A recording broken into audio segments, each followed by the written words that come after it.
Well, hello there, everybody. This is the Comedy Thief, and you're watching Funny Old Guys. And beside That's me us. is the renowned surgeon with the bells in the background, Dr. Fat Packer. Say hello to our wonderful audience. Well, I'm renowned this week. That's wonderful. Hello, everybody. So nice of you to join us. Hello. And below me is the infamous homeless Charlie. Charlie, say hello to our adoring audience today. Well, hello to our adoring audience today. Is there an echo in this place, Dr. Fat Packer? Echo in this place, Dr. Fat Packer? No, I didn't notice it.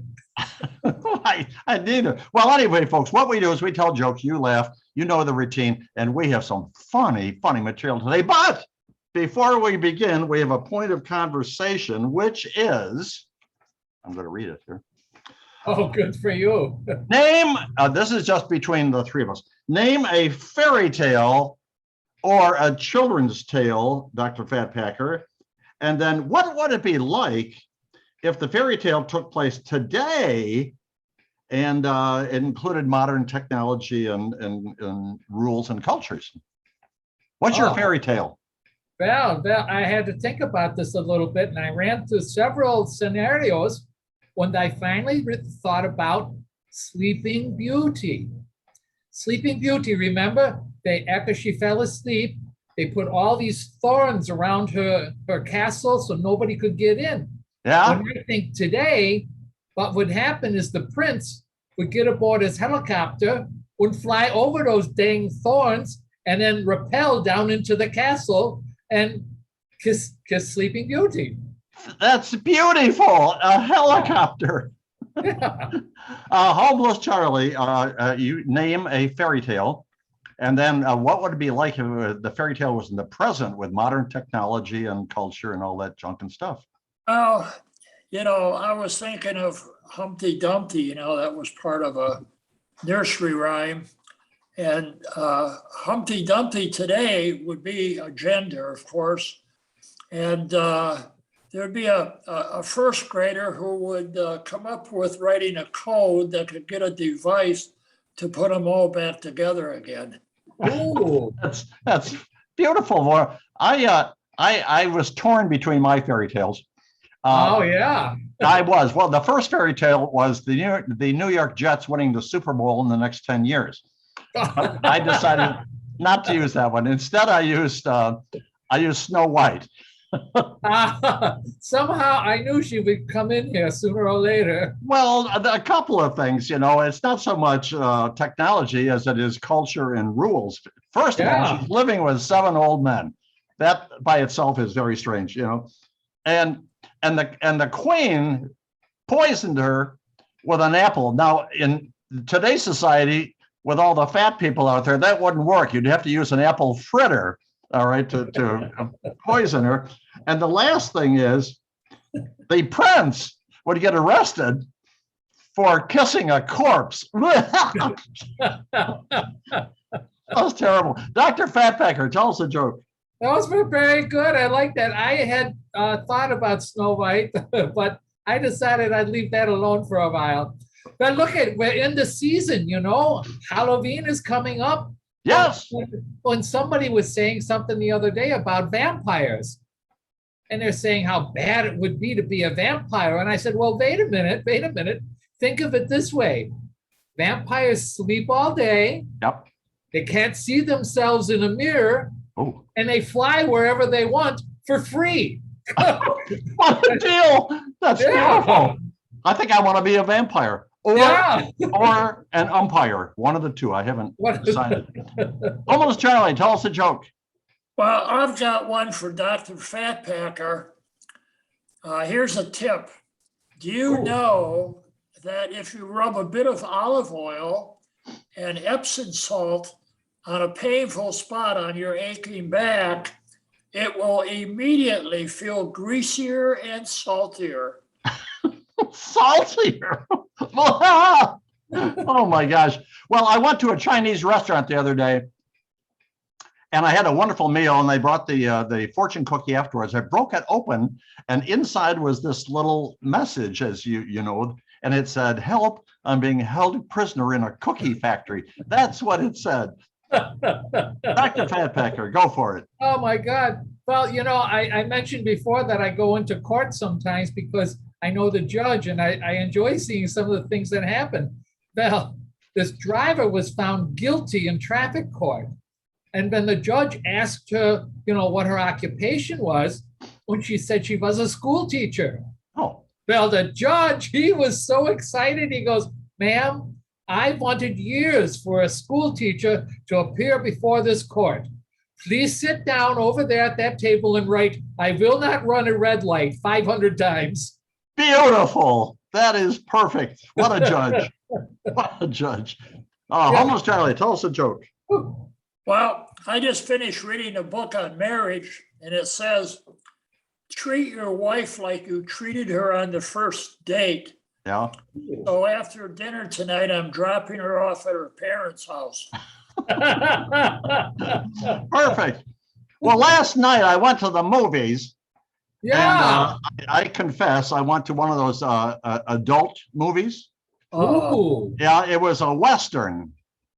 And at the end of the movie, the cowboy kisses the horse. Now, that was not bad enough, except that they found out through the censors that they can't get married in a Presbyterian church. That's Dr. Fatpacker. You know, I met this new friend when he invited me over to his flat, and he told me to make myself at home. So I threw him out. I don't like having visitors. That makes perfect sense. Oh my gosh, the foolish man. Okay, Homeless Charlie, it's your turn. Hey, well, I was sitting in the alley. I noticed something. I don't know if you ever did, but did you notice whenever geese, they fly in a V formation, Yeah. one side is always longer than the other.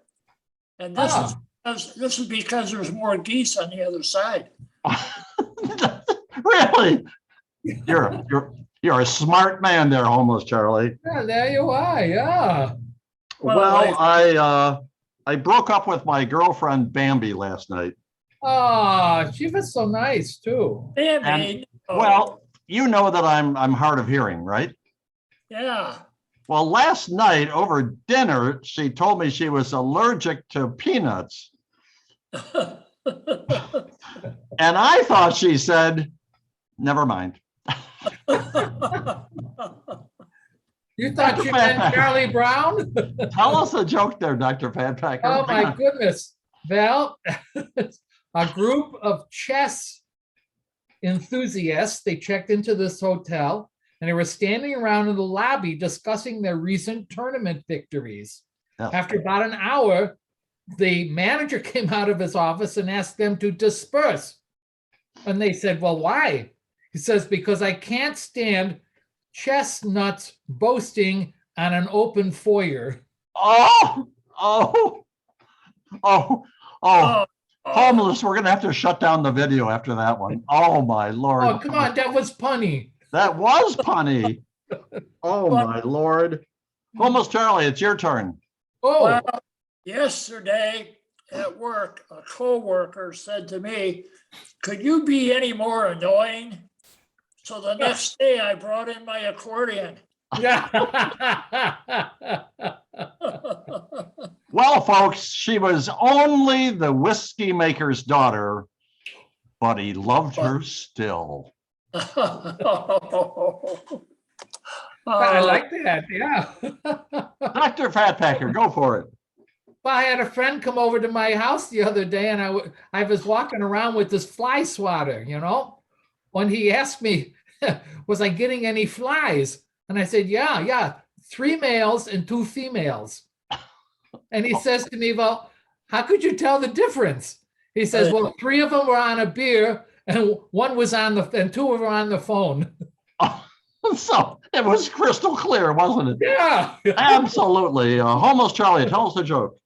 Well, I had to go to the ER yesterday, And the nurse says, well, what happened to your fingers? I says, well, you know those chefs who can cut up vegetables real fast? And she says, yes. I said, I can't do that. My new girlfriend her armpits are so hairy. Oh, Harry. How hairy are they? They're so hairy. The other day, I thought I saw her with buckwheat in a headlock. You're talking hairy. Dr. Fatpacker, last one. That was terrible. It was. But I remember when I was in school, I was in my science class, when the science teacher was going to teach us about the evils of alcohol. Yeah. You know? So he had a glass of water and a glass of whiskey, and he took 2 worms and he put one in the water and one in the whiskey. Mm-hmm. Well, the one in the water was swimming around in that. The one in the whiskey all of a sudden just shriveled up and died. Ooh. When he says to the class, says, all right, now what does that show you? And I put up my hand and I said, it shows you that if you drink alcohol, you'll never have worms. That is brilliant. Oh, my Yeah. Lord. That is what a classroom lesson. Homeless Charlie, here's your last one. My last one. Well, on March 10th, Yeah. 1876, Alexander Graham Bell made the first phone call ever. And moments later, he was notified that his car's extended warranty had expired. Oh, my Of course Lord. he So was. that's where it started. Well, you know, I broke up with Bambi, right? Yeah, no. you said that. I have a new girlfriend. 1, she's intelligent. Number 2, she's witty, and she's all-knowing. Her name is Claire. Perhaps you've heard of her? Claire. Clairvoyant? Clairvoyant. Very good there, almost, Charlie. Okay, we're all done, but and we'll see you guys next video. And it's been really, oh wait, I almost forgot. We invite a famous celebrity to be on our very next video. And so on my list right here is our next invitee, and we're inviting Jaja Gabor to be in our next goodness, video. I loved her on Jaja, we Green want you to Acres. check it. What? You know, she was on Green Acres. I remember that. Green Acres is the place to be. Farm, but she's dead now. She's dead. Yeah. Well, then we can't invite her. Oh my God. Who do we know any other of the Gabor sisters? I don't know. There was Ava, Eva. but I think she died too. And there was Gabor. Grab Gabor. Gabor. Okay. So I just looked in the phone book. Harold Gabor.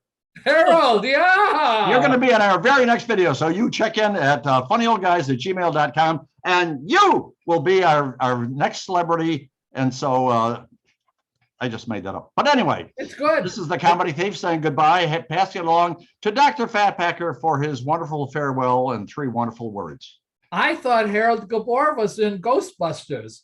I was a Harold something.